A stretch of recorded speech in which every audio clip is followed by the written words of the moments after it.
আজকে শুধু তোকে ধরতে পারি, তারপর তোর খবর আছে। ধরতে পারলে না খবর করবে? তোকে তো আজকে।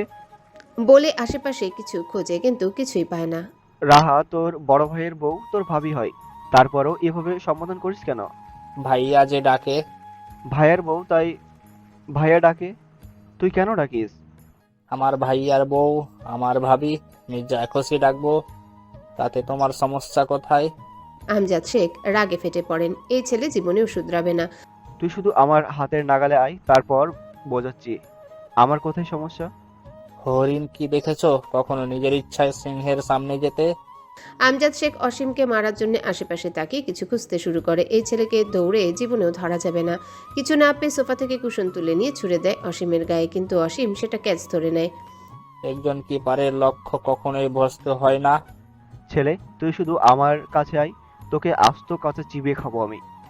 আল্লাহ, আব্বা তুমি কি উপজাতির খাতায় নাম লিখিয়েছো নাকি? একটু চুপ হয়ে আবারও বলে, আমাকে বড় করতে তো বছরে তোমার অনেক টাকা খরচ হয়ে গেছে। এখন যদি খেয়ে ফেলো আমাকে, তাহলে তো তোমার সব টাকা গুইয়ের ট্যাঙ্কিতে যাবে। অসীমের এমন কথা শুনে আমজাদ শেখ বেলুনের মতো ফুলতে শুরু করে। একটু পরেই যেন বোমের মতো ব্লাস্ট হয়ে যাবে, হুংকার দিয়ে বলে, দূর হ আমার চোখের সামনে থেকে। কোথায় যাব? জাহান্নামে যা। ওখানে অনেক গরম। আমজাদ শেখ সোফায় বসে থাকা বড় ভাই আর দুই ছেলের দিকে তাকায়। ওকে সরা আমার চোখের সামনে থেকে। এর মধ্যে আবারও রাহা নিচে নেমে আসে। রাহার পায়ের শব্দ পেয়ে অসীম সেদিকে তাকায়। এই সুযোগে সদ্ব্যবহার করতে আমজাদ শেখ অসীমের দিকে এগিয়ে যায়। ধরতে পারলে আজকে খবর আছে। লাইটের আলোয় আমজাদ শেখের ছায়া পড়ে অসীমের সামনে। ঘাড় ঘুরিয়ে পেছনের দিকে তাকিয়ে দেখে আর দুই হাত দূরত্ব আছে। এক দৌড়ে গিয়ে দাঁড়ায় রাহার পেছনে। রাহাকে সামনে রেখে নিজে পেছনে দাঁড়ায়, রাহাকে ঢাল বানিয়ে। তারপর বলে, বইনা, বাঁচাও তোমার শ্বশুরের হাত থেকে। তোমার শ্বশুর উপজাতির খাতায় নাম লিখিয়েছে। আমজাদ শেখ দাঁড়িয়ে যায়, অসীমের দিকে তাকিয়ে বলে, আজকের পর থেকে এই নামে সম্বোধন করবি, বন্যা বলে। এই ঝামেলা রানী, তোমার শ্বশুর বললো আমাকে নাকি আস্ত কাঁচা চিবিয়ে খাবে। আমজাদ শেখের রাগ যতটুকু কমেছিল তার থেকে অনেক বেশি বেড়ে যায়। তেড়ে যায় আবার অসীমের দিকে। ধরার চেষ্টা করলে অসীম রাহাকে সামনে রেখে গোল গোল ঘুরতে শুরু করে। আমজাদ শেখ ধরতেও ধরতে পারে না। শেষমেশ আমজাদ শেখ খামচে ধরে অসীমের চুল। অসীম রাহাকে ছেড়ে নিজে চুল ছাড়ানোর জন্য ছটফট শুরু করে। অবস্থা বেগতিক দেখে সোফা থেকে উঠে সবাই এগিয়ে আসে দুজনের কাছে। রাহা দাঁড়িয়ে দাঁড়িয়ে দেখছে, বুঝতে পারছে না কিছুই। কি হয়েছে, এরা বাপ বেটা এমন করছে কেন? সবাই আমজাদ শেখ আর অসীমকে আলাদা করার চেষ্টা করে, কিন্তু আমজাদ শেখ ছাড়ে না। চুল ছেড়ে টি শার্ট খামচে ধরে আবার। আর ডাকবি ঝামেলা রানী বলে? অসীম দুদিকে মাথা নাড়ায়, ডাকবে না। তাহলে আমার সাথে সাথে বল। কি বলবো? বল আমি আমি আর কোনোদিন আর কোনোদিন ঝামেলা রানী ঝামেলা রানী বলে বলে ডাকবো ডাকবো না। না। আমি আর কোনোদিন ঝামেলা রানী বলে ডাকবো না। সারা জীবন ঝামেলা রানী বলে ডাকবো। কেমনটা লাগে? আমজাদ শেখের রাগ আকাশচুম্বী। রাগে তার ফর্সা মুখটা লাল বর্ণ ধারণ করে। আবার হাত উঁচু করে অসীমকে চড় দেওয়ার জন্যে, কিন্তু এত আদরের ছেলেকে চড় দিতে পারে না। থেমে যায় তার হাত। ছোট থেকে ছেলেটাকে এত আদরে বড় করেছে, সেই ছেলের গায়ে কিভাবে আঘাত করবে সে? অতি আদরে আদরে বাদর তৈরি হয়েছিস। তোমরাই তৈরি করেছো, আমি তো নিজে থেকে হইনি। তুই কোনোদিন ভালো হবি না। খারাপ ছিলাম কবে? আজ থেকে রাহাকে ভাবি বলে ডাকবি। অসীম আমজাদ শেখের হাত থেকে নিজেকে মুক্ত করে নিয়ে অন্যদিকে যেতে যেতে সুর ধরে গান গাইতে গাইতে বলে, পারবো না আমি ভাবি রাখতে তাকে, কোনোদিন পারবো না বইনা ডাকতে তাকে। সারা জীবন আমি ডাকবো তাকে ঝামেলা রানী বলে। লা লা লা লা লা লা লা লা। পারবো না আমি ভাবি রাখতে তাকে, পারবো না, পারবো না, পারবো না, পারবো না। লা লা লা লা লা। হ হ হ হ হ। হি হি হি হি হি। হা হা হা হা হা। হে হে হে হে হে। অসীমের গান শুনে আমজাদ শেখ আবারও দৌড়ে যায় ওকে ধরার জন্যে। অসীম নিজেও জোরসে দৌড় শুরু করে। অসীমকে ধরা এতই সহজ নাকি? দৌড়ে হাঁপিয়ে উঠে সোফায় বসে পড়েন অসীম। আমজাদ শেখের থেকে 10 হাত দূরত্ব রেখে দাঁড়ায়। আমজাদ শেখের কাছে এসে দাঁড়ায় বাড়ির সবাই। আমজাদ শেখ নিজেকে স্বাভাবিক করার জন্য জোরে জোরে শ্বাস নেন, চোখ বন্ধ করে। তারপর তাকায় অসীমের দিকে। তুই কার মতো হয়েছিস? আকাশ তোর বড় ভাই, ও তো তোর মতো হয়নি। আমার বড় ভাইয়া হয়েছে তোমার বড় ভাইয়ের মতো, আর ভাইয়ার ছোট ভাই হয়েছে তোমার বড় ভাইয়ার ছোট ভাইয়ের মতো। বুঝতে পেরেছো? বাড়ির সবাই অসীমের ঘুরিয়ে পেঁচিয়ে বলা কথা বুঝতে পেরে হাসে। আমজাদ শেখ ভয়ঙ্করভাবে তাকায় ছেলের দিকে। এই ছেলে কিনা তিনি এত ভালোবেসেছিলেন। ছোটবেলায় ছেলের চাঞ্চল্য স্বভাব তাকে মুগ্ধ করত। কে জানতো সেই ছেলেই বড় হয়ে তার পিঠ পিছে ছুরি বসাবে। জানতে পারলে ছোটবেলাতেই ছেলেকে উত্তম মাধ্যম দিয়ে সোজা করে ফেলতেন। আজলান শেখ বলেন, অসীম একদম ঠিক কথা বলেছে। ও তো তোর স্বভাবই হয়েছে। যেখানে আকাশ আর অসীম ঝগড়া খোঁচাখুঁচি মারামারি দরাদরি করবে, সেখানে তুই বাপের সারাদিন ছেলের পেছনে লেগে থাকে শত্রুর মতো। যেমন বাপ ঠিক তেমনই তার ছেলে। আমজাদ শেখ বড় ভাইয়ের দিকে তাকায়। তার ভাইটাও ছেলের পক্ষ নিয়ে কথা বলছে। শান্ত পরিবেশ, নিশ্চুপ নীরবতা। এতক্ষণের মারামারি হানাহানি ধরাধরি শেষ। অনন্যা শেখ সকলকে উদ্দেশ্য করে বলেন, সকালে খাবার খেতে আসো, খাবার ঠান্ডা হয়ে যাচ্ছে। আমজাদ শেখ জেদ ধরে বলেন, খাবো না আমি, জেদ না দেখে খেতে আসো। বলছি তো খাবো না। মাঝখান থেকে অসীম বলে ওঠে, জামাল সাহেবের নাতি পরে খাবে, আগে আমি খেয়ে নেই। বলা তো যায় না, খেতে বসে আবার আমার প্লেট ছিনিয়ে নিতে পারে। সকলেই ঠোঁট চেপে হাসে। অসীম যে ইচ্ছে করে এমন করে সেটা সবাই খুব ভালো করেই জানে। আমজাদ শেখ যেমন কথায় কথায় ওকে ধমক দেয়, ঠিক তার প্রতিশোধ নেওয়ার জন্য অসীম ইচ্ছে করে ওর বাবাকে রাগায়। আমজাদ শেখ যতই রেগে যাক না কেন ধমকাধমকিতেই সীমাবদ্ধ থাকে, কখনোই প্রহার করেন না। তাই অসীম তাকে ভয় পেলেও তত বেশি ভয় পায় না। ছোট ছেলে হওয়ায় সকলের আদরের। বাড়ির বড়রা কেউ কখনো অসীমের গায়ে টোকা পর্যন্ত দেয়নি, কিন্তু খুনসুটির সময় বড় দুই ভাইয়ের বোনের হাতে মাঝে মধ্যে কিলচর খায়, তবে তারাও কখনো জোরে আঘাত করে না। সবকিছুর সমাপ্তি টেনে ডাইনিং টেবিলের কাছে এগিয়ে যায় সবাই। অসীম বড় দুই ভাইয়ের মাঝখানে বসে। কে জানে আমজাদ শেখ আবার যদি ও চুল টানতে আসে, তাহলে দুই ভাই দুজনাই ওকে বাঁচিয়ে নিবে। ও শুধু এখন আরামসে খাবে। দৌড়াদৌড়ি করে বেশ খিদে পেয়ে গেছে। সকালে আকাশ অফিসে এসে নোভাকে বকাবকি করতে শুরু করে, যে সেই বকাবকি না, হাই লেভেলের বকাবকি। আকাশের তাণ্ডবে অফিসে সবাই জড়ো হয় ওদের দুজনকে ঘিরে। শান্ত চুপচাপ শান্তিপ্রিয় মানুষ আকাশ। প্রয়োজনের বাড়ি টু শব্দও করে না কখনো, কারোর সাথে কখনোই তর্কে জড়ায় না। অফিসে আসে, কাজ শেষ করে আবার বাড়ি ফিরে যায়। কাজের বাইরে আকাশ কিছুই বোঝে না। কোনো ছেলের সাথেও আজ পর্যন্ত তর্ক বিতর্ক হয়নি আকাশের। সেই আকাশ কিনা একটা মেয়েকে এইভাবে বকছে। বকাবকির এক পর্যায়ে দুজনের মধ্যে ঝগড়া শুরু হয়। নিলয় আকাশের সাথে একই অফিসে জব করে। রাফির অন্য অফিসে জব হয়েছে। নিলয় আকাশকে ছোটবেলা থেকেই চেনে। আকাশ কোনোদিনও কোনো মেয়ের সাথে কথা বলেনি, সবসময় মেয়েদের এড়িয়ে চলতো। সেই আকাশ কিনা একটা মেয়ের সাথে এভাবে ঝগড়া করছে। নোভা অফিসে জয়েন করেছে, এখনো মাস হয়নি। সেই মেয়ের সাথে আকাশ এভাবে ঝগড়া করছে, আদৌ কি তা বিশ্বাসযোগ্য? সকলেই শান্ত। আকাশের অশান্ত রূপ দেখে বাক্যহারা হয়ে তাকিয়ে আছে। এ যেন ঘুমন্ত সিংহ জেগে উঠেছে। শান্ত মানুষ অশান্ত হলে ঠিক কেমন হয় তা আকাশকে দেখে বোঝা যাচ্ছে। অফিসের সিইও এসে এমন অবস্থা দেখে দ্রুত এগিয়ে যায় দুজনের কাছে। আকাশের রাগে লাল চোখ মুখ দেখেই বুঝতে পারে বড়সড় কোনো ঝামেলা হয়েছে। তবুও নিজের গাম্ভীর্যতা বজায় রেখে বলে, মিস্টার আকাশ, কি হয়েছে? আপনি মিস নোহার সাথে এমন করছেন কেন? আকাশ মুখ বন্ধ করে সিইওর দিকে তাকায়। নোভা ইনোসেন্ট ফেস করে কুমিরের কান্না কেঁদে বলে, দেখুন না স্যার, মিস্টার আকাশ অফিসে এসেই আমার সাথে কেমন বাজে বিহেভ করছে। আকাশ গলা ফাটিয়ে চিৎকার করে নোভাকে ধমকে ওঠে। উপস্থিত সকলে কেঁপে ওঠে আকাশের চিৎকারে। নোভার তো ভয়ে চোখ মুখ শুকিয়ে শেষ। শান্ত আকাশের এমন রূপ দেখে ওর মনে ভয় ঢুকে গেছে। আকাশের মাথা ঠান্ডা করে ওর সাথে কি কি করেছে এই নোভা সব বলে। নোভা সাপটে না করে দেয়, সে সব কিছুই করেনি। আকাশ মিথ্যা বলছে। আকাশ নোভার দিকে তাকিয়ে মুচকি হেসে বলে, তুই আমাকে এখনো চিনিস রে ছেঁচড়া মহিলা। আমি আন্দাজ করেছিলাম এমন কিছু হবে, তুই সব প্রমাণ রেখে দিয়েছে। বলেই পকেট থেকে ফোন বের করে অডিও রেকর্ডিং চালু করে, যেখানে নোভার বলার প্রত্যেকটা কথা স্পষ্ট বোঝা যাচ্ছে। কণ্ঠস্বর নোভার, সেটাতেও সবাই শিওর। গত পরশু অফিসের কাজ শেষ করে ওয়াশরুমে যাচ্ছিলাম আমি, কিন্তু এই ফালতু ছেঁচড়া মহিলা হঠাৎ করে কোত্থেকে এসে পেছন থেকে আমাকে জড়িয়ে ধরেছিল। রাগে চরমের শাসিও ছিলাম, কিন্তু নির্লজ্জ ছেঁচড়া মহিলা লজ্জা থাকলে তো। নোভা রেগে আকাশের দিকে তাকিয়ে থাকে। এই অফিসে জয়েন করার পর অফিসের প্রায় সব স্টাফ নোভার আকর্ষণীয় ফিগার, আবেদনময়ী রূপে মাতাল হয়ে তাকিয়ে থাকে, যাতে করে নোভার নিজেকে বিশেষ কেউ মনে হতো। সকলের নজর কাড়ার জন্য নিজেকে তৈরি করতো সেভাবেই। হাতে গোনা কয়েকজন খুব একটা তাকাতো না নোভার দিকে। তাদের মধ্যে আকাশ ছিল অন্যতম। আকাশ কখনোই চোখ তুলে তাকায়নি নোভার দিকে। আকাশের অ্যাটিটিউড, ওর ব্যক্তিত্ব সবকিছুই নোভার নজর কাড়ে। সেই সাথে মনে যে চাপে আকাশকে নিজের রূপের জালে ফেলবে। আকাশকে নিজের প্রতি আকর্ষিত করার জন্য অনেক কিছু করে, কিন্তু কোনো কিছুতেই কিছু হয়নি। তারপর থেকে নিজেই একবারই আকাশের সাথে কথা বলতে শুরু করে, ফোনে কল করতে শুরু করে। আকাশ নোভার ইন্টেনশন বুঝতে পেরে আগেই বলে দেয় ও ম্যারিড। আকাশ সকলের মাঝখান থেকে বেরিয়ে নিজের ডেস্কের দিকে এগিয়ে যায়। এখানে দাঁড়িয়ে থেকে আর কোনো কাজ নেই। এই মেয়ের ছায়াও দেখতে ইচ্ছা করছে না, ইচ্ছে করছিল ঠাটিয়ে কয়েকটা চর বসাতে, কিন্তু এই নোংরা ডাস্টবিন ছুতেও ঘেন্না হচ্ছে। সিইও নোভাকে বহিষ্কার করে। এরকম স্টাফের প্রয়োজন নেই। শুধু মেধা ভালো থাকলেই হবে না, সাথে চরিত্রটাও ভালো হতে হবে। একজন বিবাহিত পুরুষ কিনা একটা মেয়ের কাছে এতদিন ধরে উত্ত্যক্ত হয়ে আসছিল, ভাবলেই অবাক লাগে। অসীম রাহাকে ঝামেলা রানী বলে ডাকতে ডাকতে আকাশের রুমের দিকে এগিয়ে আসছে। রাহা তখন ড্রেসিং টেবিলটা গুছিয়ে রাখছিল। অসীমের ডাক শুনে ডোরের দিকে তাকিয়ে থাকে। এখন 3টার বেশি বাজে, আজকে ছুটির দিন। দুপুরে খাবার খেয়ে আকাশ রাহাকে চেপে ধরে শুয়েছিল ঘুমানোর জন্যে। আকাশ ঘুমিয়ে গেলেও রাহার ঘুম আসে না। আকাশের বাহুবন্ধন থেকে নিজেকে মুক্ত করে নিয়ে উঠে এসেছে।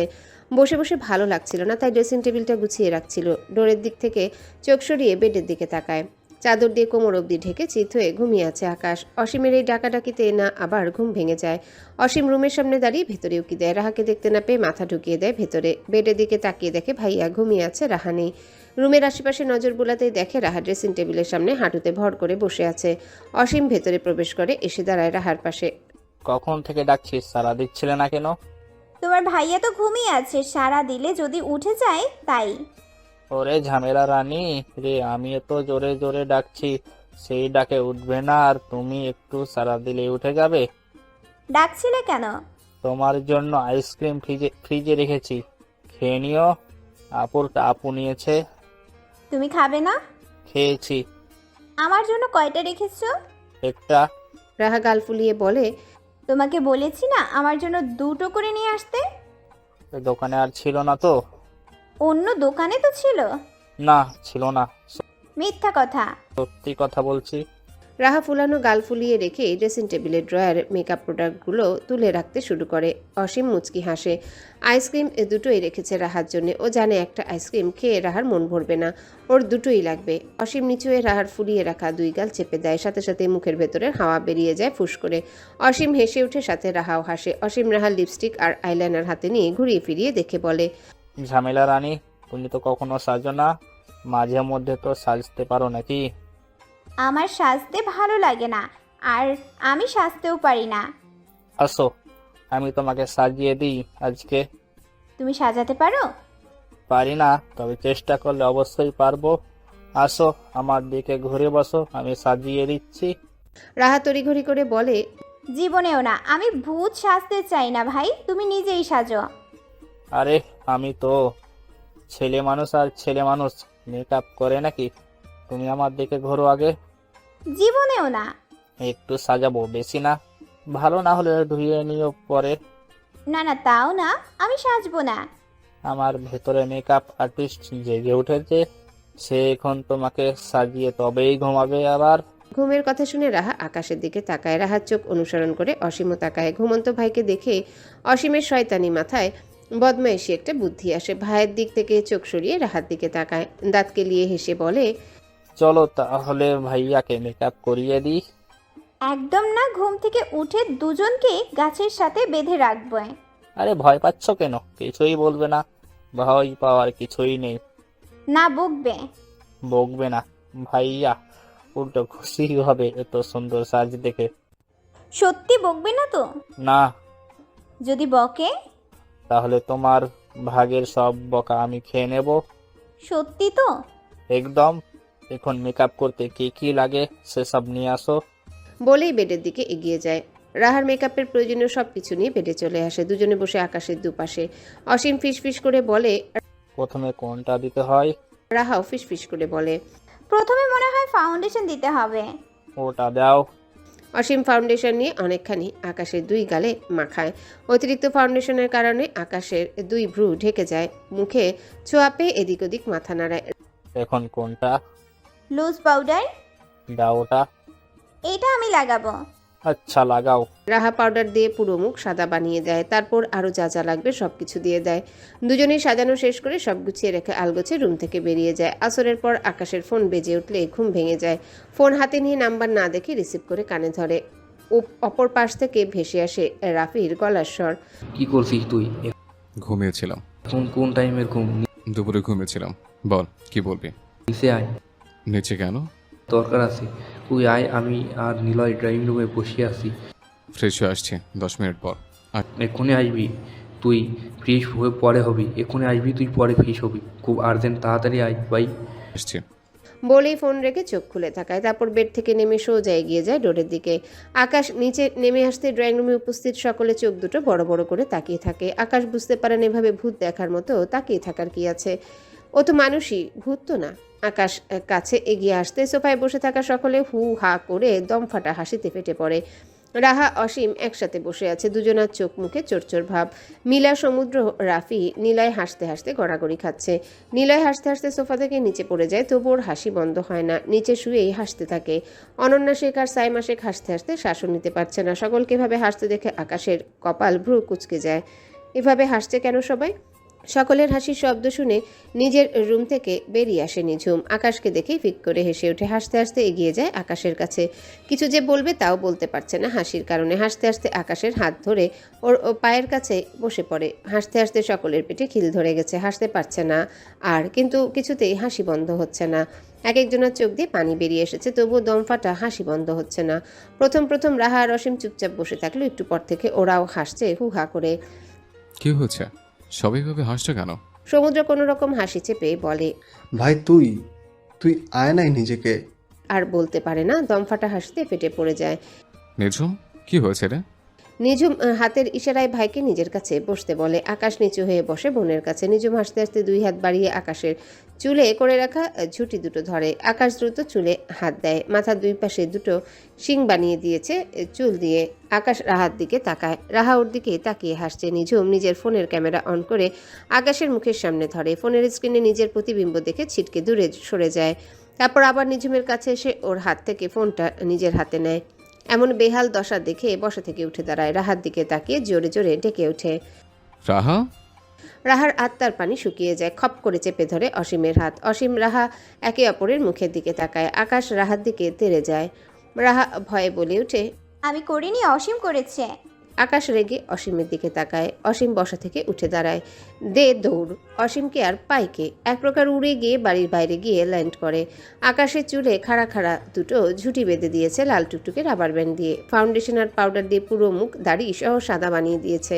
ঠোঁটে মোটা করে লাল টুকটুকে লিপস্টিক, দুই গালে গাঢ় করে ব্লাশার হিসেবেও ব্যবহার করা হয়েছে লাল টুকটুকে লিপস্টিক। নাকে, চোখের নিচে, কপালে হলুদ আইশ্যাডো দিয়ে হলুদ বানিয়ে দিয়েছে। চোখের পাতায় মোটা করে কাজল দিয়ে আইশ্যাডো বানিয়েছে। দুই ভ্রু গাঢ় নীল আইশ্যাডো দিয়ে ভ্রু আর্ট করেছে। দেখতে জোকারের চেয়েও বেশি ফানি লাগছে। রাহা ভয়ে কাচুমাচু করে তাকিয়ে আছে আকাশের দিকে। আকাশের রাগী চোখ মুখ দেখে অনেক কষ্টে সকলে হাসি চেপে রেখেছে। নিলয় তখনও নিচেই বসে আছে, আকাশের দিকে তাকাচ্ছে আর একটু পরপর হাসছে। আকাশ রাহার হাত ধরে টেনে নিজের রুমের দিকে এগিয়ে যায়। রাহা ভয়ে পেছনের দিকে তাকিয়ে থাকে, কেউ ওকে যেন আকাশের হাত থেকে বাঁচায়। অনন্যা শেখ সোফা ছেড়ে উঠে আকাশের দিকে এগিয়ে যেতে যেতে বলে, তোর এই অবস্থা করেছে অসীম? তুই অসীমকে না ধরে ওকে টেনে নিয়ে যাচ্ছিস কেন? অসীম একা করেনি, সাথে ঝামেলা রানীও ছিল। রাহা তড়িঘড়ি করে বলে, আমি অসীমকে অনেকবার না করেছিলাম, কিন্তু অসীম শোনেনি আমার কথা। ওই জোর করে মেকআপ করেছে, আমার কোনো দোষ নেই। রাহা সিঁড়ির কাছে গিয়ে সিঁড়ির রেলিং টেনে ধরে। আকাশ না পেরে রাহাকে কোলে তুলে নিয়ে চলে যায়। রুমে এসে ডোর লক করে দেয় আকাশ। রাহা ভয়ে কাচুমাচু করে বলে, আমি সত্যি অসীমকে করতে নিষেধ করেছিলাম, কিন্তু অসীম জোর করে মেকআপ করেছে। আকাশ কোনো কথা না বলে রাহাকে টেনে নিয়ে ড্রেসিং টেবিলের সামনে দাঁড়ায়। দেখছো কি অবস্থা করেছো? আমি করিনি। সত্যি করনি? একটু করেছি, বাকিটা অসীম করেছে। নিজের সিংহের মতো ঝুঁটি দুটো ধরে বলে। এ দুটো কে করেছে? রাহা এক আঙ্গুল তুলে নিজের দিকে দেখায়। আর এই হলুদ রং কে লাগিয়েছে? অসীম। আরে লিপস্টিক? এটাও অসীম লাগিয়েছে। ভ্রু আর চোখের পাতার উপর কালি কে লাগিয়েছে? আমি। এত সুন্দর করে সাজিয়ে দিয়েছ, একটা শাড়িও পরিয়ে দিতে, তাহলে তো 16 কলা পূর্ণ হয়ে যেত। আকাশ থেকে আকাশে হয়ে যেতাম। রাহা ফিক করে হেসে ওঠে। আমার মান সম্মান খেয়ে দিয়ে এখন খুব হাসি পাচ্ছে। এতগুলো মানুষের সামনে কি বেজ্জতিটি না হলাম? আমরা কি জানতাম নাকি তুমি ফ্রেশ না হয়েই নিচে চলে যাবে? তা কিভাবে জানবে? জানবে তো শুধু অকাজ করতে। তোমাদের দুজনকে গরু ছাগলের ঘরে রাখা উচিত। একজন ঝামেলা রানী, অন্যজন অকাজের বাচ্চা। এই শিং খুলে দাও। আকাশ মাথা নিচু করে রাহা ঝুঁটি দুটো খুলে দেয়। চুল কয়েকটা ছিঁড়েও ফেলে। ঝুঁটি খুলে ফেলার পরেও চুলগুলো খাড়া খাড়া হয়ে থাকে। আকাশ রাহার মাথা ধরে টেনে নিয়ে আসে নিজের কাছে। নিজের গালের মেকআপ রাহার গালে ঘষে ঘষে দেয়। আকাশের খোঁচা খোঁচা দাড়ির ঘর্ষণে গালে ব্যথা পায় রাহা। গালে ব্যথা পাচ্ছি তো, ছাড়ো। রাহার দুই গালে লিপস্টিক ঘষে দিয়ে রাহার ঠোঁটে ঠোঁট ডুবিয়ে দেয়। আকাশের ঠোঁটে লিপস্টিক রাহার ঠোঁটে লেপটে যায়। আকাশ নিজের আইব্রু থেকে কাজল আঙ্গুলের ডগায় তুলে রাহার চোখের পাতায় ঘষে দিয়ে দেয়। দুজনেই তাকায় আয়নার দিকে।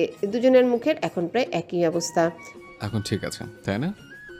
আমাকে একা কেন দিলে? অসীম বেশি করেছে, ওকে দিলে না কেন? অসীম কি আমার বউ? আমি আমার বউকে সাজিয়েছি, ভাইকে কেন সাজাতে যাব? রাহাকে আবার টেনে শক্ত করে ঠোঁটে চুমু খায়, তারপর জড়িয়ে ধরে উঁচু করে ওয়াশরুমে প্রবেশ করে। অসীম আর বাড়ি ফিরে আসেনি, পালিয়েছে ভাইয়ের হাতে মার খাওয়ার ভয়ে। মিলা সকলের জন্য চা বানিয়ে নিয়ে আসে। আকাশ বউকে নিয়ে রুমে গেল, আর ফেরার নামগন্ধ নেই। কে জানে কি পানিশমেন্ট দিচ্ছে অবুঝ বউটাকে। দীর্ঘ সময় পর শাওয়ার নিয়ে ফ্রেশ হয়ে নিচে নেমে আসে আকাশ। রাহা আসেনি এখন। গিয়ে বসে দুই বন্ধুর পাশে। মিলা কাপে চা ঢেলে এনে দেয় আকাশকে। বল, কেমন জরুরি কথা আছে তোদের? রাফি কাপে চুমুক দিয়ে আকাশের দিকে তাকায়। আমি আগামীকাল আমার মেয়ের প্রথম জন্মদিন উপলক্ষে ছোট একটা পার্টির আয়োজন করা হবে। তুই আর পুরো পুরো পরিবার অবশ্যই আমার বাড়িতে আসবি আগামীকাল বিকেলে। আচ্ছা, আসবো। শুধু আচ্ছা আসবো বললেই হলো না, অবশ্যই আসতে হবে। অবশ্যই আসবো। এখন তাহলে আমরা আসছি, অনেকটা লেট হয়ে গেছে। দ্রুত করতে চেয়েছিলাম তাই 1 ঘন্টা লেট হয়ে গেল। সারাদিন দৌড়াদৌড়ি করে মারা ফিলিংস হচ্ছিল, কিন্তু এখানে আসার পর হাসতে হাসতে আমি সত্যি সত্যি মরতে বসেছিলাম। একটুর জন্য বেঁচে আছি। যাই হোক ভাই, আমার লেট হয়ে গেলেও এখন অনেক ভালো লাগছে। মাঝে মধ্যে ফ্রিতে বিনোদন পেতে এখানেই আসতে হবে। বড় একটা ভুল করে ফেলেছি। রাফি ভ্রু কুচকায়। আকাশ বলে, কি ভুল করেছিস? মহা ভুল করে ফেলেছি ভাই। হাসতে হাসতে তোর একটা পিক তুলতে ভুলে গেছি। পিকটা তুলে রাখলে মাঝে মধ্যে হাসতে পারতাম। হারামি, তোলাচ্ছে তোর পিক। বলেই নিলয়ের ঘাড় চেপে ধরে এক হাতে। ছাড়, এমনিতেই সকাল থেকে ঘাড় ব্যথা করছে। তোর ঘাড়টা তো আলাদা করে নেওয়া উচিত। না থাকবে ঘাড় আর না করবে ব্যথা। ভাই, ঘাড় আলাদা হয়ে গেলেও কি মাথা আগের জায়গায় থাকবে?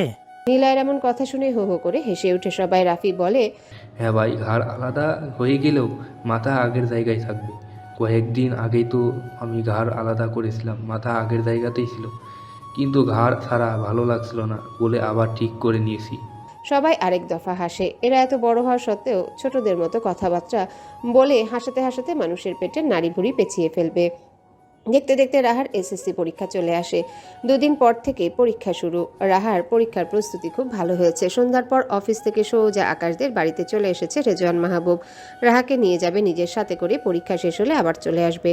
রাত না বাড়িয়ে দ্রুতই রেজওয়ান মাহবুবকে খাবার খেতে দেওয়া হয়। বাড়ির সকলকে ছাড়া রেজওয়ান মাহবুব খাবার খাবেন না, তাই বাধ্য হয়ে বাকি সবাই খেতে বসে। খাওয়া শেষ করে সবাই এসে বসে সোফায়।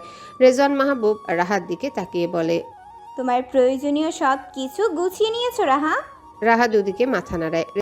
যাও, ঘুমিয়ে নাও, একটু পরেই বের হব আমরা। আমি যাব না আব্বু। রেজওয়ান মাহবুব অবাক হয়ে বলে, কেন? আমি এখান থেকেই পরীক্ষা দেব। এত দূর থেকে যাতায়াত করতে অসুবিধা হবে। তাছাড়া বোর্ড তো আমাদের বাড়ির কাছেই। দ্রুত সব গুছিয়ে নাও। মা, 2 দিন পরেই তো পরীক্ষা শুরু, এখন আর এমন জেদ করো না। তাহলে ওকেও যেতে হবে? আকাশকে দেখিয়ে বলে। আকাশ বিরোধিতা করে বলে, পাগল হয়েছ? আমার অফিস আছে। তো কি হয়েছে, ওখান থেকেই অফিসে আসবে। ওখান থেকে অফিসে যাওয়া আসা করতে 3 ঘন্টা পেরিয়ে যাবে। আমি তো কিছু বুঝি না, হয় তুমি আমার সাথে ওই বাড়িতে যাবে, না হয় আমি এখান থেকেই পরীক্ষা দেব, ব্যাস। তোমাকে এখান থেকে রোজ কে নিয়ে যাবে পরীক্ষা বোর্ডে? আমার অফিস আছে, আমি যেতে পারবো না। কেন, অসীম নিয়ে যাবে? অসীম ইউনিভার্সিটি 2 সপ্তাহ কামাই করবে। পরীক্ষা বোর্ডে যাওয়া আসা করতেই তো 3 থেকে 3.5 ঘন্টা পেরিয়ে যাবে। তুমি একটু রেস্ট নেবে কখন? পড়বে কখন? খাবে কখন? আর প্রত্যেকদিন 3 ঘন্টা 3.5 ঘন্টা জার্নি করলে তুমি সুস্থ থাকবে? তাহলে তুমি চলো আমার সাথে। ঘুরে ফিরে সেই এক কথা। আমার অফিস আছে তো, ছুটির সময় যাব আমি। তুমি এখন আমার বাবার সাথে যাও। 2 দিন পরে তো শুক্রবার, বৃহস্পতিবার রাতে চলে যাব আমি। অনেক বুঝিয়ে সুঝিয়েও রাহাকে কিছুতে রাজি করানো যায় না। সে এখানেই থাকবে, নয়তো আকাশকে ওর সাথে যেতে হবে। সকলেই তাকিয়ে থাকে রাহার দিকে। রেজওয়ান মাহবুব মেয়েকে দেখে বেশ অবাক হন। 1 বছর যাবৎ রাহা বিয়ের আগে নিজের বাড়ি ছেড়ে অন্যের বাড়িতে খুব কম রাত্রি যাপন করেছে। ওর নাকি নিজের বাড়ি ছেড়ে অন্য কোথাও ঘুম আসে না। ওনারা সবাই ভেবেছিল রাহা বিয়ের পর শ্বশুর বাড়িতে থাকতেই চাইবে না, বাবার বাড়িতেই বেশি থাকবে। কিন্তু রাহা ওনাদের সকলের ধারণা বিয়ের কয়দিন পরেই পাল্টে দিয়েছে। রাহা শ্বশুর বাড়িতেই বেশি হাসি খুশি থাকে। বাবার বাড়িতে বেড়াতে গেলে শ্বশুর বাড়ির প্রশংসায় পঞ্চমুখ হয়ে থাকে। শ্বশুর বাড়ির লোকদের কথা বলতে গেলে রাহার চোখ মুখ চকচক করে। আয়েশা খানম ইংল্যান্ড থেকে ফিরে আসার পরেও কয়েকদিন থেকেই চলে এসেছে। তার মধ্যে আকাশ 2 দিন ওখানেই ছিল। তাই আকাশকে ছাড়া গেলে 2 দিনের বেশি রাহাকে রাখা যায় না। মেয়েটা একদম স্বামী ভক্ত হয়ে গেছে। স্বামীকে ছেড়ে একদিন থাকতে নারাজ। যেখানে ভেবেছিল মেয়েটা শ্বশুরবাড়িতে থাকতেই পারবে না, সেখানে এমনি শ্বশুরবাড়ি থেকে বের হতেই চায় না। রাহাকে রাজি করাতে না পেরে শেষে আকাশকেই রাজি হতে হয় শ্বশুরবাড়ি যাওয়ার জন্যে। ওখান থেকে অফিসে আসা যাওয়া করতে হবে রাহার পরীক্ষা শেষ না অবধি। রাহার মুখে হাসি ফুটে ওঠে। আকাশ মুখটা বাংলার 5 বানিয়ে নিজের রুমের দিকে এগিয়ে যায় তৈরি হওয়ার জন্যে। হাসি মুখে রাহাও এগিয়ে যায় রুমের দিকে। সোফায় বসে থাকা সকলেই হাসে। রেজওয়ান মাহবুব খুব হালকা ফিল করে নিজেকে। মেয়েটা শ্বশুর বাড়িতে খুব সুখেই আছে, ভালো আছে। অফিস থেকে ফিরে বাড়ির ভেতর প্রবেশ করতে বাবা বাবা বলে ডাকতে ডাকতে দৌড়ে এগিয়ে যায় আকাশ, রাহার ছেলে ধ্রুব। আকাশ নিচু হয়ে ছেলেকে কোলে তুলে নিয়ে গালে চুমু খায়। ধ্রুব বাবার গলা জড়িয়ে ধরে এক নাগাড়ে ডাকতে থাকে বাবা বাবা বলে। হ্যাঁ বাবা, বলো। এসেছো? এসেছে। ধ্রুব বাবার মুখের দিকে থেকে চোখ সরিয়ে বাবার কাঁধে মাথা রেখে শুয়ে পড়ে। আকাশ ছেলের মাথায় চুমু খেয়ে ভেতরের দিকে আগায়। ধ্রুবকে সোফায় বসায় সন্ধ্যার পাশে। তারপর দুজনের হাতে 2টো চকলেট দেয়। সোজা হয়ে দাঁড়িয়ে রান্নাঘরের দিকে উকি দেয়। তারপর নিজের রুমের দিকে এগিয়ে যায়। একটু পরে লেবুর ঠান্ডা শরবত নিয়ে রুমে আসে রাহা। শরবত নিয়ে দাঁড়ায় আকাশের সামনে। আকাশ এক হাতে শরবত নিয়ে অন্য হাতে রাহাকে নিজের সাথে মিশিয়ে নেয়। শরবত রাহাকে 2 ঢোক খাইয়ে তারপর নিজে খায়। খালি গ্লাস টেবিলের উপর রেখে 2 হাতে শক্ত করে জড়িয়ে ধরে। রোজকার মতন সারা মুখে চুমু খায়। যাও ফ্রেশ হয়ে আসো। আমার পাওনা? রাহা হাতের ইশারায় নিচু হতে বলে। আকাশ নিচু হতে রাহা আকাশের গালে কপালে ঠোঁটে চুমু খায়। আকাশ রাহার ঠোঁটে শক্ত একটা চুমু খেয়ে সোজা হয়ে দাঁড়ায়। রাহা আকাশের গলার টাই খুলে শার্টের বোতাম খুলে শার্ট খুলে দেয়। আকাশ উন্মুক্ত বুকে আবারও আগলে নেয় রাহাকে। রাহাও চুপ করে রইল। এখন আর রাহা আগের মতো ঝামেলা করে না। মাঝে মধ্যে একটু একটু ভুল করে ফেলে। এই ম্যাচিউরড মেয়েটা ম্যাচিউরড হয়ে গেছে, বুঝতে শিখে গেছে অনেক কিছু। স্বামী সন্তানের খেয়াল রাখে, বড় জয়ের সাথে মিলে সংসারের কাজ করে। 2 শাশুড়ি সংসারের কাছ থেকে অবসর নিয়েছে। মূলত রাহা আর মিলা তাদের দুজনকে অবসরে পাঠিয়ে দিয়েছে। তারা এখন নাতি নাতনি নিয়ে সময় পার করে। আকাশ এখন আর আগের অবুঝ ঝামেলা রানীকে দেখতে পায় না। ঝামেলা রানী এখন শান্ত হয়ে গেছে। আকাশ রাহাকে ছেড়ে টাওয়েল হাতে নিয়ে ওয়াশরুমে প্রবেশ করে। রাহার রুম থেকে খালি গ্লাসটা নিয়ে বেরিয়ে যায়। কেটে গেছে 4টা বছর। রাহা আকাশের ছেলে, ধ্রুবর বয়স 2 বছর। বাবার মতোই শান্তশিষ্ট হয়েছে ধ্রুব। রাত 8টার মধ্যে বাড়ি ফিরে আসে সবাই। অসীম এখন মাস্টার্সের স্টুডেন্ট। কয়েক মাস পর পরীক্ষা। বয়স 26 বছর। এখন আর আগের মতো হ্যাংলা পাতলা নেই। আকাশের মতোই সুঠাম দেহের অধিকারী হয়েছে। এখন পরিপূর্ণ বয়স্ক একজন যুবক। দেখতেও প্রায় আকাশের মতোই হয়েছে। গায়ের রং আকাশের চেয়ে একটু চাপা, তবে ফর্সায়। আগের থেকে দুষ্টমিটা একটু কমেছে, তবে পুরোপুরি না। এখনও বাবার সাথে ফাজলামো করে। 2 ভাইয়ের পেছনে লাগে। রাহার আর মিলার সাথে খুনসুটিতে মেতে ওঠে। তবে রাহার পরিবর্তন অসীমের জন্য একটু কষ্টদায়ক হয়ে গেছে। এখন আর রাহার সাথে মিলে অকাজ করতে পারে না। এই বিষয়টা অসীমের জন্য অনেক কষ্টের, বেদনার।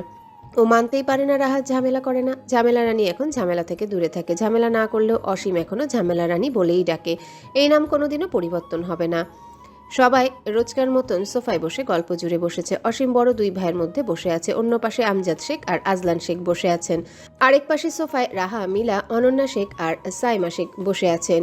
সন্ধ্যা 2 দাদুর মাঝখানে বসে আছে আর ধ্রুব আকাশের কোলে। সন্ধ্যা এখন 7 বছর হয়ে গেছে। অসীমের ডুপ্লিকেট বলা চলে সন্ধ্যাকে।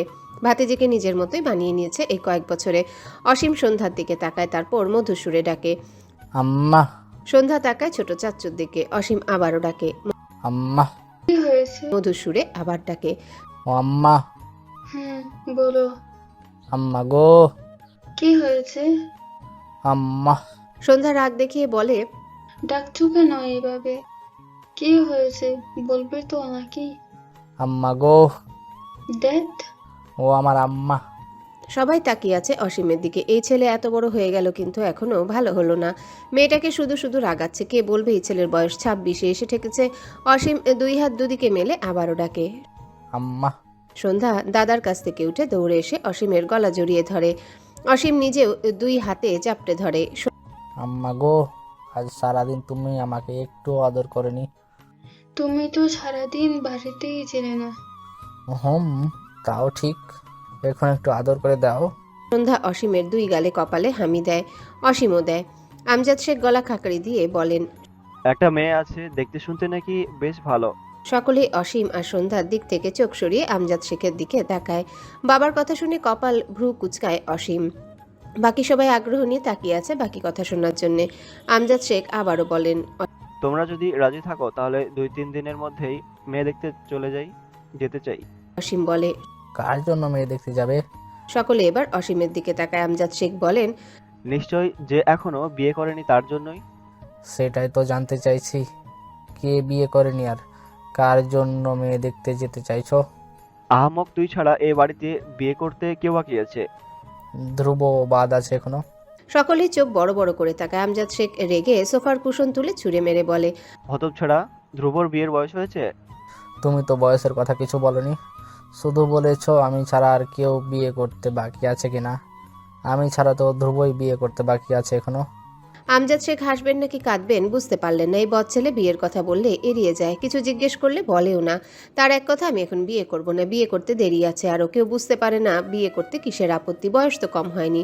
পড়াশোনার পাশাপাশি বাবা চাচার সাথে নিজেদের ব্যবসায় হাল ধরেছে, জব করবে না তাই অনার্স শেষ করার আগে ব্যবসায় জড়িয়েছে নিজেকে। সব দিক থেকে সবকিছু ঠিক আছে, তাহলে বিয়ে করতে আপত্তি কিসের এত?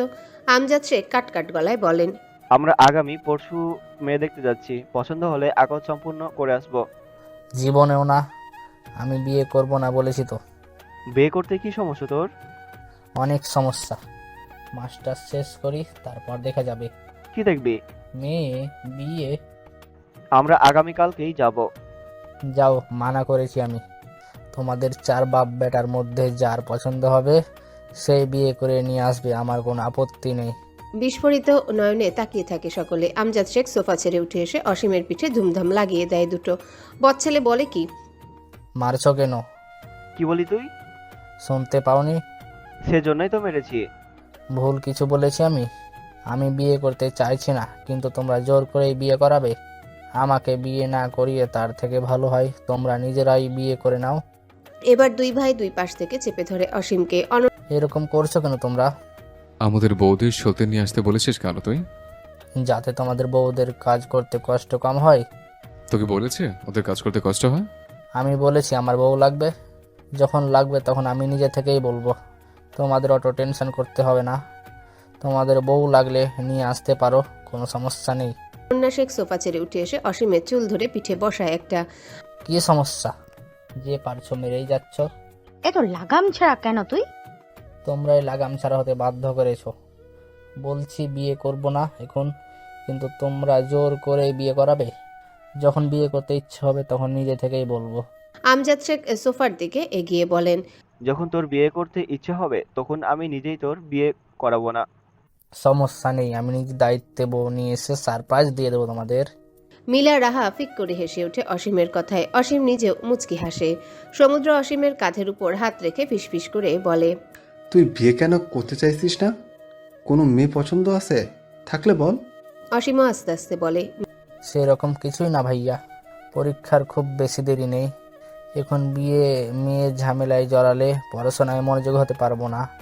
আর এমনিতেই আমি তোমাদের দুজনের মতো ভালো স্টুডেন্ট না, তাই আমি আমার পুরো ফোকাস পরীক্ষায় দিতে চাই। বিয়ে তো 6 মাস 1 বছর পরেও করা যাবে, তাই না? তোর কোথাতেও চুক্তি আছে। মিলা সোফা ছেড়ে উঠে বলে, রাত অনেক হয়েছে, খেতে আসো সবাই। খাবার পারো, আসছি। রাতের খাবার খেয়ে যে যার রুমে চলে যায়। আকাশ ধ্রুবকে কোলে নিয়ে দাঁড়িয়ে আছে রাহা শোয়ার জন্য বেড ঠিক করছে। এমন সময় ওদের ডোরে টোকা পড়ে। কে? আমি ভাইয়া। আকাশ ডোর খুলে দেয়। অসীম ভেতরে এসে দাঁড়ায়। কিছু লাগবে? হুম। কি? ধ্রুবকে নিতে এসেছি। ধ্রুব আকাশের গলা জড়িয়ে ধরে বলে, এখন যাব না, সকালে যাব। অসীম ধ্রুবকে নিজের কোলে নেওয়ার জন্য টানাটানি শুরু করে। আব্বা আসো। সকালে যাব। না, এক্ষুনি না। অসীম ধ্রুবকে নিজের কোলে নিয়ে নেয়। ও যখন যেতে চাইছে না তখন এখানেই থাকুক। অসীম ডোরের দিকে এগিয়ে যেতে যেতে ধ্রুবকে উদ্দেশ্য করে বলে, সব সময় বাবা মায়ের মধ্যে ঢুকিয়ে শুয়ে থাকিস, তুই কি আমার আরেকটা আম্মা আসতে দিবি না আব্বা? আকাশ অসীমের কথা শুনে তেড়ে যায়। অসীম ধ্রুবকে শক্ত করে জড়িয়ে ধরে দৌড় শুরু করে। বেডে বসে থাকা রাহা লজ্জায় লাল হয়ে গেছে অসীমের কথা শুনে। অসীমের মাস্টার্স শেষ হয়েছে, তোড়জোড় করে মেয়ে দেখা হয়েছে। অসীমের মন মতো একটা মেয়েও পায়নি। শেষমেশ অসীম বাবার দিকে তাকিয়ে বলেছিল, জীবনে বিয়ে করাটাই কি সব কিছু? বিয়ে না করলে হয় না? বিয়ে নামক প্যারার মধ্যে কে পড়তে চাই? এমনিতেই তো ভালো আছি। সেদিন আমজাদ শেখ জুতো নিয়ে ধাওয়া করেছিলেন অসীমকে। দৌড়াতে দৌড়াতে বলেছিল, হারামি বদ ছেলে হতচ্ছাড়া, এখন বিয়ে করতে চাচ্ছিস না? পরে তো ঠিকই বলবি আমার বাবা চাচা আমাকে বিয়ে করায়নি, সারা জীবন আমাকে সিঙ্গেল করে রেখেছে, তখন তো অভিশাপ দিবি দিনরাত ধরে। আজকের পর থেকে এই বাড়িতে তোর বিয়ের কথা উঠবে না, কেউ আর তোর বিয়ে নিয়ে কথা মাথা ঘামাবে না। যেদিন যখন যাকে ইচ্ছে বিয়ে করে নিয়ে আসবি, তোকে আর তোর বউকে সদরে গ্রহণ করা হবে।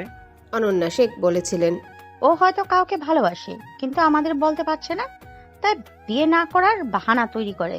অসীম মায়ের দিকে তাকিয়ে বলেছিল, কচু, তোমার ছেলে অতটা ভালো নয় যে কোনো মেয়েকে ভালোবাসতে যাবে।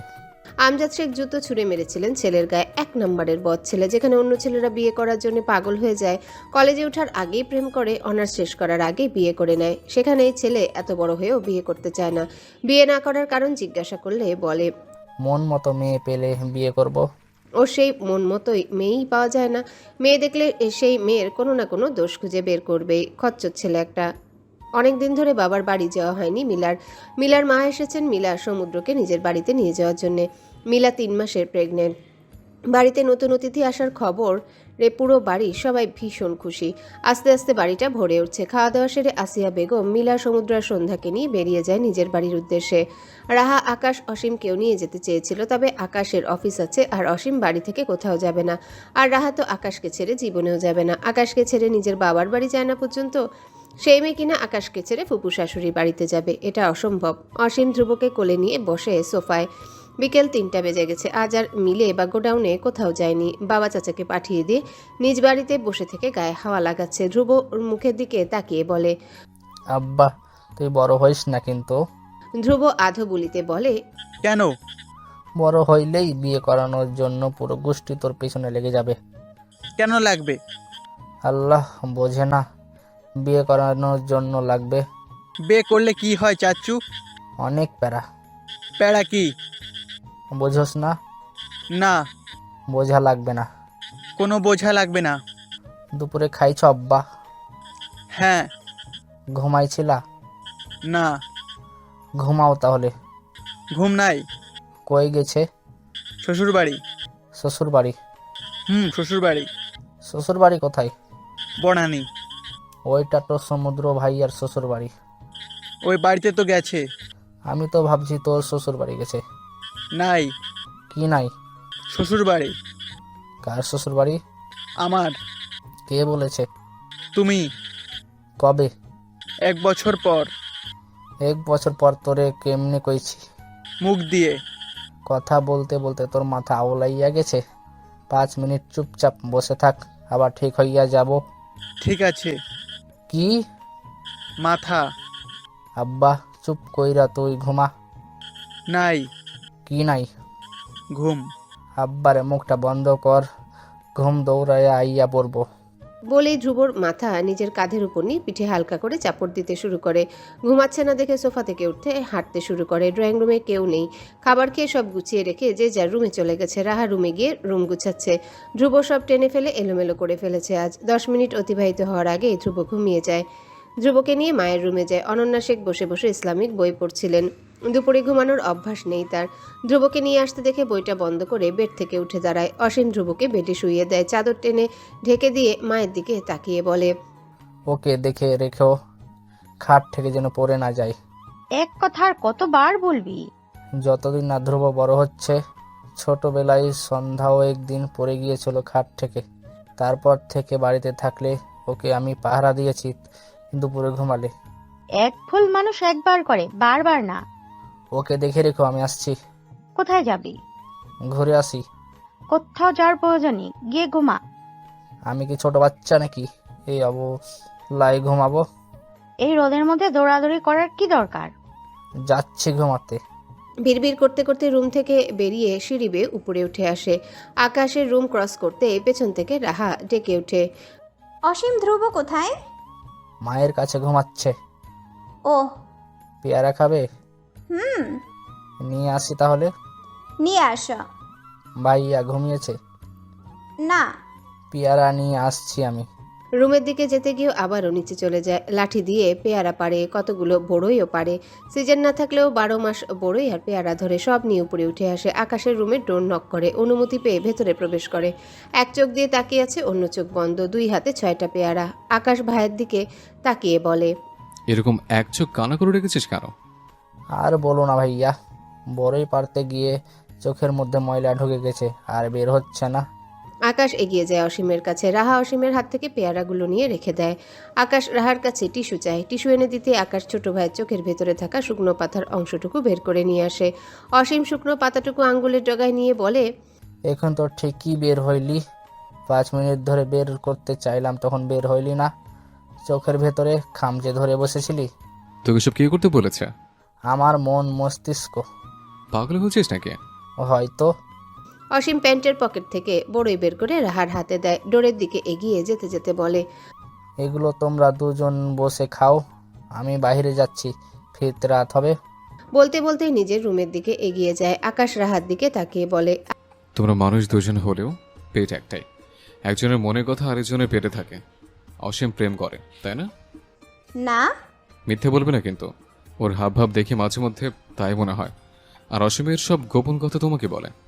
সত্যি সত্যি অসীম প্রেম করে না। আমি ওকে জিজ্ঞেস করেছিলাম, ও সাফ সাফ জানিয়ে দিয়েছে প্রেম টেম করে না।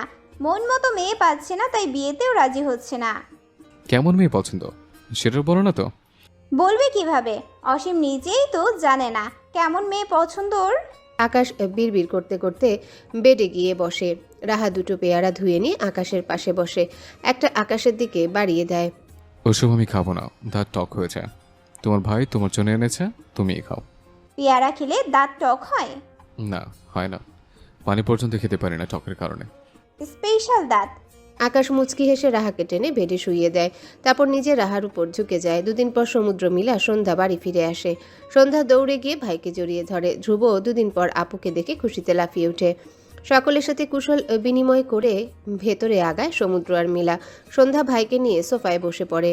রাতে সকলেই বসে আছে সোফায়, শুধু অসীম বাদে। ও এখনো নিজের রুম থেকে বের হয়নি। 20 মিনিট আগেই বাড়ি ফিরেছে। অসীম নিচে নেমে বরাবরের মতো 2 ভাইকে ঠেলে মাঝখানে বসে পড়ে। ছোটবেলার অভ্যাসটা এখনো রয়ে গেছে 2 ভাইয়ের মাঝখানে বসা। আদৌ এই ছেলে জীবনে বড় হবে কিনা আল্লাহ তাআলা ভালো জানেন। আমজাদ শেখ অসীমের দিকে তাকিয়ে বলে, আমরা আগামীকাল মেয়ে দেখতে যাব মিরপুর। অসীম নাক মুখ কুঁচকে তাকায় বাবার দিকে। সরু চোখে কিছু সময় তাকিয়ে থেকে বলে, তুমি না বলেছিলে আমার বিয়ে নিয়ে মাথা ঘামাবে না? সেদিনের পর থেকে আমার বিয়ে নিয়ে এই বাড়িতে কথা হবে না। তাহলে আজকে আবার মেয়ে দেখতে যেতে চাইছো কেন? আমার বাপেরে বিয়ে করামো এর জন্যে। তোমার বাপ না মইরা গেছে? তাও যখন আমি ছোট ছিলাম ওই সময়। আমার ছোট বাপেরে বিয়ে করাইমো। করবো না বিয়ে। একদম জেদ করবি না। আর এবারে মেয়ে তোর পছন্দ হবে আমি নিশ্চিত। মেয়েকে তুমি দেখেছো? তুইও দেখেছিস? আমিও দেখেছি। হুম। কোথায়? আমাদের বাড়িতে, আরো কয়েকটা বাড়িতে। কার কথা বলছে বলো তো? মিলার ফুফাতো বোন শিখার কথা বলছি। ওনারা নিজে থেকেই বিয়ের প্রস্তাব পাঠিয়েছে। শিখা শান্ত ভদ্র মিষ্টি একটা মেয়ে। অনার্স শেষ করে। অসীম ভাবুক ভঙ্গিতে তাকিয়ে থেকে বলে, ওই 4 চোখওয়ালি মেয়েটা? সবাই বিস্ফোরিত নয়নে তাকায়। শিখার আবার 4 চোখ হলো? মানুষ তো বরাবরই 2 চোখের অধিকারী হয়। এই বদ ছেলে 4 চোখ দেখলো কোথায়? মিলা অবাক স্বরে বলল, তুই শিখার 4 চোখ কোথায় দেখলি? 4 চোখই তো। কোথায়? কেন? ওই 2 চোখ আর 2 চোখের ওপর আরো 2 চোখ। অসীমের কথা শুনে মিলা পিক করে হেসে ওঠে। ওর চোখে একটু পাওয়ার আছে, তাই চশমা পরে। এই কারণে তুই ওকে 4 চোখওয়ালি বলবি? 4 চোখওয়ালি কে 4 চোখওয়ালি বলবো না? আমজাদ শেখ রেগে সোফার কুশন তুলে ছুঁড়ে মারে অসীমের মুখে। দাঁতে দাঁত চেপে বলে, সব মেয়ের মধ্যে তোর দোষ খুঁজে বের করতেই হবে। বদ ছেলে একটা, মেরে দাঁত ফেলে দেবো তোর। আকাশ অসীমের দিকে তাকিয়ে বলে, শিখা ভালো মেয়ে, আমাদের বাড়িতে ছোটবেলা থেকে অনেকবার এসছে। তুই ছোট থেকে ওকে চিনিস এবং জানিস, এখানে আপত্তি করার কি আছে? অসীম আকাশের দিক থেকে চোখ সরিয়ে বড় ভাইয়ের দিকে তাকায়। সমুদ্রের কানের কাছে মুখ নিয়ে ফিসফিস করে বলে, ওকে চুমু খাবো কিভাবে? সব সময় চশমা পরে থাকে। 4 চোখ ওয়ালি 2 চোখ তো আমাদের দুজনের মাঝে বাংলাদেশ ভারতের বর্ডার তৈরি করবে। সমস্যা নেই, তুই সেই বর্ডারে ধাক্কা দিয়ে সরিয়ে দিবি, তারপর চুমু খাবি, যা ইচ্ছে করবি, কোনো সমস্যা হবে না। শেষের কথাগুলো হেসে হেসে বলে। ছি ছি ছি, বড় ভাই হয়ে ছোট ভাইকে এসব কথা বলতে লজ্জা করছে না তোমার? তোর লজ্জা করছে না ছোট ভাই হয়ে বড় ভাইকে এসব জিজ্ঞেস করতে? আকাশ বড় বড় চোখ করে দুজনের দিকে তাকিয়ে আছে। নির্লজ্জের মতো ছোট ভাই বড় ভাই কী সব পরামর্শ করছে। এই দুজনের মধ্যে পড়ে ভদ্র সভ্য ছেলেটা লজ্জায় মরে, কিন্তু এই দুজনের কিছুই হয় না। কে বলবে এই দুজনের মধ্যে বয়সের কতটা ফারাক রয়েছে? এদের কথা শুনে মনে হয় এরা দুজন পিঠাপিঠি। সমুদ্র আকাশকে নিজের দিকে তাকিয়ে থাকতে দেখে আকাশের চোয়াল ধরে সামনের দিকে মুখ ঘুরিয়ে দিয়ে বলে, ওদিকে তাকিয়ে থাক, এদিকে কি দেখছিস? আকাশ কিছু না বলে বাবা চাচার দিকে তাকিয়ে রইল। অসীম সকলের মুখের দিকে একবার তাকিয়ে বাবার দিকে দৃষ্টি স্থির করে, তারপর মনে মনে বলে, 4 চোখ ওয়ালি হলে কি হবে, দেখতে কিউট আছে। তারপর মুখ ফুটে বলে, বিয়ের ডেট ফিক্সড করো। তুই বিয়েতে রাজি? ওর ওই 4 চোখ ওয়ালিকে আমি ছাড়া অন্য কেউ বিয়ে করবে নাকি? তাই বাধ্য হয়ে রাজি হতে হলো। ভুল বললি, এটা বলে যে ওই 4 চোখ অলি ছাড়া তোকে অন্য কেউ জীবনও বিয়ে করতো না। সেজন্যই তো পুরো গোষ্ঠী আমার পেছনে লেগেছো 2 বছর ধরে। সকলেই খুশি হয়। বদ ছেলেটা অবশেষে বিয়েতে রাজি হয়েছে। আজ বাদে কাল অসীমের বিয়ে। পুরো শেখ বাড়ির বিয়ের সাজে সেজে উঠেছে। বাড়ি ভর্তি মেহমান, ছোট বড় কাজিনরা হই হুল্লোড় করছে। অসীমকে দেখে কেউ বলতেই পারবে না বিয়েটা ওর। ওর অবস্থা দেখে মনে হচ্ছে ও নিজে অন্যের বিয়ে খেতে এসেছে। আর ঝামেলা রানী সে তো নিজের আগের ফর্মে ফিরে এসেছে। না চাইতেও সকাল থেকে বারবার ঝামেলা পাকিয়ে বসছে। বাড়ির সবাইকে সকালে চিনির বদলে লবণ দিয়ে চা বানিয়ে খাইয়েছে। সকলের মুখের কি এক্সপ্রেশন সেই চা খেয়ে। ঝামেলা রানী তো লজ্জায় শেষ। সকাল থেকে কি কি ঝামেলা করেছে হিসাব নেই। গায়ে হলুদের জন্য বাড়ির উঠোনে স্টেজ সাজানো হয়েছে এখন বিকেলবেলা। রাহাত তাড়াহুড়ো করে রান্নাঘরের দিকে যাচ্ছিল। সোফার পাশ কাটিয়ে যাওয়ার সময় হুমড়ি খেয়ে পড়তে নেয়। ভয়ে যাকে সামনে পায় তাকেই খামচে ধরে পড়ার হাত থেকে বাঁচার জন্য। সৌভাগ্যবশত নিজে বেঁচে গেলেও যাকে খামচে ধরেছিল সে বাঁচেনি। ধপার শব্দ তুলে নিচে আছড়ে পড়েছে। মাজায় ব্যথা পেয়ে চিৎকার করে উঠে বলে, কোন সালারে মাজাটা দিল রে খেয়ে, আল্লাহ গো মাজাটা শেষ। ঘাড় ঘুরিয়ে পেছনে তাকিয়ে দেখে অসহায় মুখ করে দাঁড়িয়ে আছে ঝামেলা রানী। অসীম মাজার ব্যথা ভুলে পুরোপুরি রাহাত দিকে ঘুরে বলে, ঝামেলা রানী তুমি? আমি তো ভেবেছিলাম কে না কে। তুমি হলে ঠিক আছে, সমস্যা নেই। সকলেই দৌড়ে এগিয়ে এসেছে ওদের দুজনের কাছে। ঋষাদার সমুদ্র অসীমকে টেনে তুলে দাঁড় করায়। বেচারা মাজায় সেই রকম ব্যথা পেয়েছে, সোজা হয়ে দাঁড়াতেও পারছে না। ফ্লোরের দিকে খেয়াল করে দেখে জুস পড়ে আছে। জুসে পা দিয়ে রাহা পড়তে নিয়েছিল, সেই জুসের উপরই অসীম এসে দাঁড়িয়েছিল। রাহাত থাবায় টাল সামলাতে না পেরে ধপাস করে পড়ে গেছে। ঋষাদ বোনের দিকে তাকিয়ে বলে, দেখে শুনে হাঁটবি না? সকাল থেকে কি শুরু করেছিস? আজ বাদে কাল ছেলেটার বিয়ে, আর আজকে হসপিটালে নেওয়ার পায়তারা করছিস? হ্যাঁ, আমি কি ইচ্ছে করে ফেলেছি নাকি? ঋষাদ কিছু বলবে তার আগে অসীম থামিয়ে দিয়ে বলে, থামুন তো ভাইয়া। ঝামেলা রানী এই ঝামেলা না করলে করবেটাকে? ঝামেলা রানী তুমি ঝামেলা করো, কোনো সমস্যা নেই। রাহা লজ্জায় লাল হয়ে যায়, দ্রুত সরে যায়। অসীমের কথা শুনে উপস্থিত সকলেই হাসে। অসীম মাজা ধরে খুঁড়িয়ে খুঁড়িয়ে সোফায় গিয়ে বসে। এসার পর অসীমের গায়ে হলুদের অনুষ্ঠান শুরু হয়। বাড়ির বউ মেয়েরা সবাই লাল পেরে হলুদ শাড়িতে সেজেছে। ছেলেরা লাল আর হলুদ রঙের পাঞ্জাবিতে সেজেছে। যথারীতি সবাই হলুদ ছোঁয়ায় অসীমকে, নিজেরাও হলুদ নিয়ে মাতামাতি করে। আকাশ রাহাকে নিজের সাথে করে নিয়ে স্টেজ থেকে নেমে এসেছে সাবধানে। কে জানে থাবা দিয়ে আবার কার পাঞ্জাবি জামা ছিঁড়ে উপুর করে ফেলে দেয়। সেই ভয়ে আকাশ আগে ভাগে ওকে নিয়ে নেমে এসেছে। আর ওর বউকে কেউ হলুদ লাগাক বা কোনো ছেলের ছোঁয়া ভুলক্রমেও লেগে যাক আকাশ চায় না, তাই বউ নিয়ে আগেই নেমে এসেছে। ধ্রুব আর আজকে মা বাবার কাছে আসছে না। মামা নানা এসেছে, আজ তাদের সাথেই রয়েছে। ধ্রুব নিজে ছোট হলেও ছোট বাবু ভীষণ পছন্দ। ঋষাদের 1 বছরের মেয়ে রাশা, দেখতে একদম পুতুলের মতো। ধ্রুব সারাদিন রাশার সাথেই রয়েছে, ওকে ছেড়ে 2 মিনিটের জন্য অন্য কারো কাছে যাচ্ছে না। আর বড় ঝামেলায় পড়তে হয়েছে রেজওয়ান মাহবুবকে। ধ্রুবর আশাকে অন্য কারো কাছে দিতেও দিচ্ছে না, নিজেও কারো কাছে যাচ্ছে না। দুজনকে নিয়ে রেজওয়ান মাহবুব পড়েছেন মহা ঝামেলায়। রাত 11টায় অনুষ্ঠান সমাপ্ত করা হয়। যদিও ছোটরা হই হুল্লোড় করতে চেয়েছিল, তবে আমজাদ শেখ আর আজলান শেখ করতে দেয়নি। ওদের হই হুল্লোড়ে পাড়া প্রতিবেশীর সমস্যা হবে, যেটা তারা চান না। তাই হই হুল্লোড় এখানেই সমাপ্ত। একে একে সবাই বাড়ির ভেতরের দিকে এগিয়ে যেতে শুরু করে। আকাশ রাহার হাত ধরে ভেতরের দিকে এগিয়ে যাচ্ছে। আকাশের পেছনে অসীম আসছে। রাহার ভাগ্যটা আজকে ওর সাথে ভীষণ শত্রুতামি করছে। আজ সকাল থেকেও ঝামেলা না করতে চাইলেও বারবার করে যাচ্ছে। ঝামেলা রানী ঝামেলা কে করলেও ঝামেলা রানীকে ছাড়ছে না কোনোভাবে। বারবার নিজ দায়িত্বে চলে আসছে ওর কাছে। এই যে এখন পিচ্ছিল কাদাতে পা দিয়ে নিজে তো পড়েছে, সাথে আকাশকেও ফেলেছে। আর আকাশের ধাক্কায় সামনে কয়েকজন উপুড় হয়ে পড়েছে। মুহূর্তে কয়েকজনের আর্তনাদ বেরিয়ে এসেছে। ওদের সাথে বেঁধে গিয়ে আরও কয়েকজন পড়েছে। অসীম শক্ত হয়ে দাঁড়িয়ে পড়েছে। ও আর পড়বে না আছাড়কে। এখনও মাজায় জং ধরে আছে। আকাশ রাহার দিকে তাকায়। কাদায় লুটুপুটি খাচ্ছে সবাই, শাড়ি পাঞ্জাবি সব শেষ কাদা দিয়ে। অসীম চিৎকার করে বলে, আমার ঝামেলার রানী ফিরে এসেছে। সকলেই অসীমের দিকে তাকায়। সমুদ্র অসীমের মাথায় গাঁটটা মেরে বলে, রেহা আকাশের ঝামেলা রানী, তোর না। কে বলেছে তোমাকে ঝামেলা রানী? আমারও ঝামেলা রানী, ভাইয়ার মা ঝামেলা রানী। ঝামেলা রানী আগের ফর্মে ফিরে এসেছে। মুখ বন্ধ করে টেনে তো লাগে আমাকে। একে একে সবাইকে টেনে তোলা হয়। রাহা বেশ ব্যথা পেয়েছে।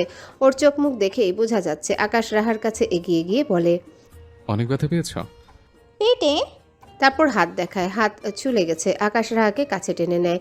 ছুলে যাওয়া হাতে ফু দিয়ে দেয়। রাহার হাতের রক্ত দেখে অসীমের মেজাজ গরম হয়। হুঙ্কার ছেড়ে বলে, এখানে কাদা করেছে কোন বলদ?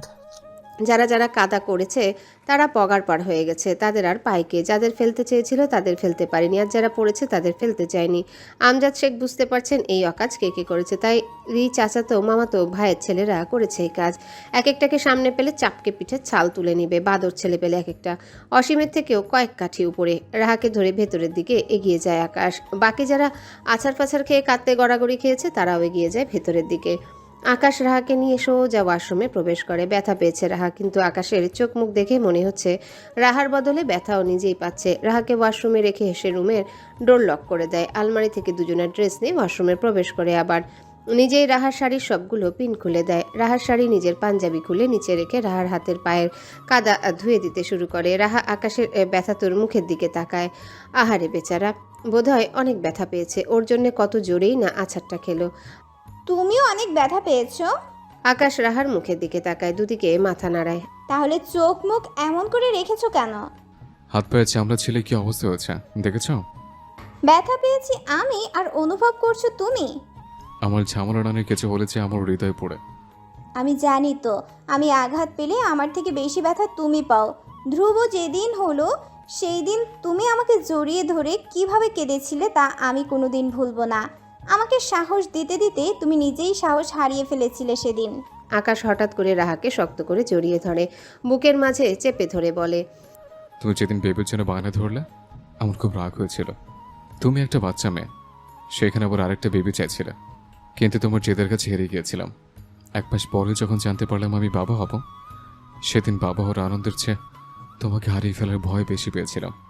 একটা একটা করে দিন আঘাত ছিল, আর তোমাকে হারিয়ে ফেলার ভয় ক্রমশ বেরিয়ে চলছিল। আমি রাতে ঘুমোতে পারতাম না, দিনে কাজে মন বসাতে পারতাম না। সারাক্ষণ তোমার কথা মন মস্তিষ্কে ঘুরঘুর করতাম। ডক্টর যখন জানলো নর্মাল ডেলিভারি পসিবল নয়, তখন আমার মনের মধ্যে ভয়ে চেকে বসে আরও বেশি। হয়তো তোমার সিরিয়াস কিছু হয়েছে, এটা ভাবতে আমার শ্বাস আটকে আসতো। সার্জারির দিন ভয়ে আমার হাত পা ঠান্ডা হয়ে গিয়েছিল। ওই সময়টাকে আমি কিভাবে পার করেছি কাউকে বোঝাতে পারবো না। তোমাকে ছাড়া আমি নিঃস্ব ঝামেলা রানী।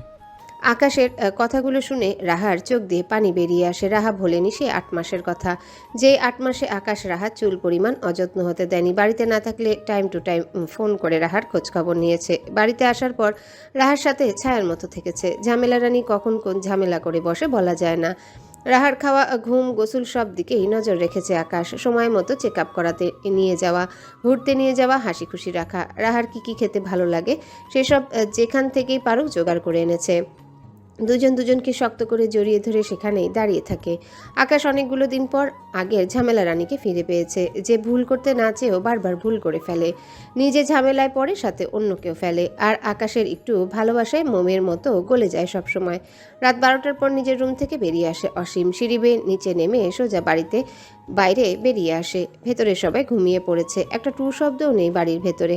অসীম সোজা বাগানে চলে আসে, এক হাতে একটা ছোট সাইজের বক্স, অন্য হাতে ফোন।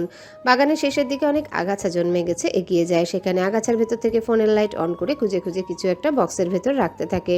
বেশ কয়েকটা রাখার পর বসা থেকে উঠে দাঁড়ায়, বক্সের মুখ লাগিয়ে বক্সের দিকে তাকিয়ে মুচকি হেসে বলে, বাড়ির 2 বউ আমার হাতে স্পেশাল গিফট পেয়েছে, তুমি কেন বাদ পড়বে চশমা রানী? তোমাকে গিফট না দিলে তো বৈষম্য হবে। কয়েক বছর আগেই না আমার বৈষম্য বিরোধী আন্দোলন করলাম, তুমি আমার বউ বলে যে তোমাকে গিফট দেব না তাতে হয় না চশমা রানী। তোমাকেও গিফট দেব আমি। তোমার গিফট আরও বেশি স্পেশাল, কারণ তোমার হাজবেন্ড তোমাকে বাসর রাতে এমন স্পেশাল গিফট দেবে যা ইহা জগতে এর আগে কেউ কোনোদিন পায়নি। তুমি ফার্স্ট আর তুমি বোধহয় লাস্ট। বলেই শয়তানি হাসি হাসে, তারপর আবার বলে, তোমার জন্য বাবার কাছে বকা খেয়েছি, জুতোর বাড়ি পর্যন্ত খেয়েছি, আরও কত শত মার খেয়েছি হিসেব নেই। এর জন্য তুমিই দায়ী। আরও আগে যদি বিয়ের কথা বলতে তাহলে শুধু শুধু আমাকে তো কিছু সহ্য করতে হতো না। এর জন্য তোমাকে আরও একটা গিফট দেব আমি পরে, মিস চশমিস 4 চোখওয়ালি চশমা রানী। হঠাৎ হাতের ফোন কেঁপে ওঠে। স্ক্রিনে তাকিয়ে দেখে শিখার চাচাতো বোন হোয়াটসঅ্যাপ থেকে টুংটাং মেসেজ নোটিফিকেশন আসছে। একটু পর পিক আসতে থাকে। অসীম দেখে কিন্তু সিন করে না। ভেতরের দিকে এগিয়ে যেতে আবার একটা মেসেজের নোটিফিকেশন আসে। কি দুলা ভাই, ঘুমিয়ে পড়েছেন নাকি? ফোন অনলাইনে রেখে মেসেজ সিন করছেন না কেন? হব বউয়ের হলুদের সাজ কি দেখবেন না নাকি? দয়া করে মেসেজ সিন করেন দুলা ভাই। অসীম মেসেজগুলো সিন করে। বউয়ের হলুদের সাজ তো সে কখন দেখেছে। চশমা রানীকে হলুদের সাজে অনেক সুন্দর লাগছে। অসীম একটা ভয়েস পাঠায়। আপনাদের হবু দুলা ভাই এখন ঘুমিয়ে আছে, আগামীকাল তার বাসর রাত, সারা রাত জাগতে হবে, তাই তাড়াতাড়ি ঘুমিয়ে পড়েছে। আপনাদের হবু দুলা ভাইয়ের হবু বউটাকেও দয়া করে ঘুমাতে দিন, তাকেও আগামীকাল সারা রাত জাগতে হবে। অনুগ্রহপূর্বক আগামীকাল থেকে কথা বলার জন্য সবাইকে বিশেষভাবে অনুরোধ করা হলো, ধন্যবাদ। ভয়েস মেসেজটা সেন্ড করে ইন্টারনেট কানেকশন অফ করে দেয়। হাসতে হাসতে হেলে দুলে বাড়ির ভেতরে প্রবেশ করে। পরের দিন অসীমের বিয়ে হয়ে যায়। সবাই একসাথে সুখে দিন কাটাতে থাকে, বিশেষ করে আকাশ তার ঝামেলা রানীকে নিয়ে। সালাম আলাইকুম। হ্যালো বন্ধুরা, কেমন আছো তোমরা সবাই? আশা করছি তোমরা সবাই ভালো আছো, সুস্থ আছো। রোহিত, ভয়েস অফ বিতি চ্যানেলের পক্ষ থেকে এডিটর। গল্পটি কেমন লাগলো অবশ্যই কমেন্ট করে জানাবেন। এই যে বন্ধুরা, ভয়েস অফ বিতি চ্যানেলে যদি নতুন হয়ে থাকেন তাহলে প্লিজ সাবস্ক্রাইব করে বেল আইকন বাজিয়ে রাখুন, যাতে আপনাদের পরবর্তী গল্পের নোটিফিকেশন সবার আগে আপনি পান। সবাই ভালো থাকবেন, সুস্থ থাকবেন। দেখা হচ্ছে পরবর্তী গল্পে।